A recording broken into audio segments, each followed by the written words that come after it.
અમરેલી જિલ્લાના બાબરા શહેર ward number 6 માં નગરપાલિકા દ્વારા સંચાલિત શહેરી વિકાસ યોજનામાં બનાવવામાં આવેલું પે એન્ડ યુઝ શૌચાલય ખરેખર શોભાના ગાડિયાથી વધારે નથી। સ્થાનિકોના આક્ષેપો છે કે આ શૌચાલય બનાવ્યા પછી અહીં કોઈ સફાઈ કરવામાં આવી નથી, જેના કારણે અહીં ગંદકીના ગંજ ખડકાયા છે, જેનાથી ખૂબ જ અસહ્ય બદબુ આસપાસના વિસ્તારોમાં પ્રસરી રહી છે।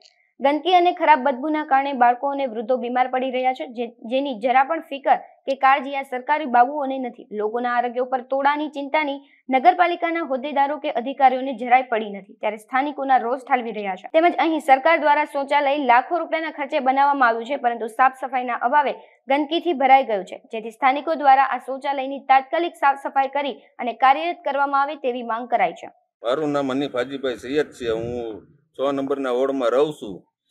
2006-7માં પે ન્યૂઝ બનેલું છે બૈરાઓ માટે ને જેન્ટ્સ માટે। 2007થી ચાલુ થયા પછી કોઈ વસ્તુ આમાં થઈ નથી ને ત્યાર પછીનું બધું બંધ છે।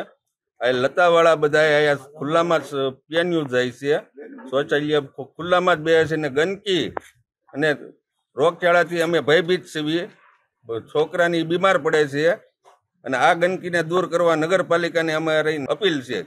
વારંવાર રજૂઆત કર્યા છતાંય આ વસ્તુનો ઉકેલ આવતો નથી। આ પે ન્યૂઝ 2006માં બન્યા પછી કયા કારણોસર બંધ છે? કાગળ ઉપર જ ખાલી બનાવવામાં આવેલ છે કે પછી પબ્લિક માટે આ બનાવવામાં આવેલ છે?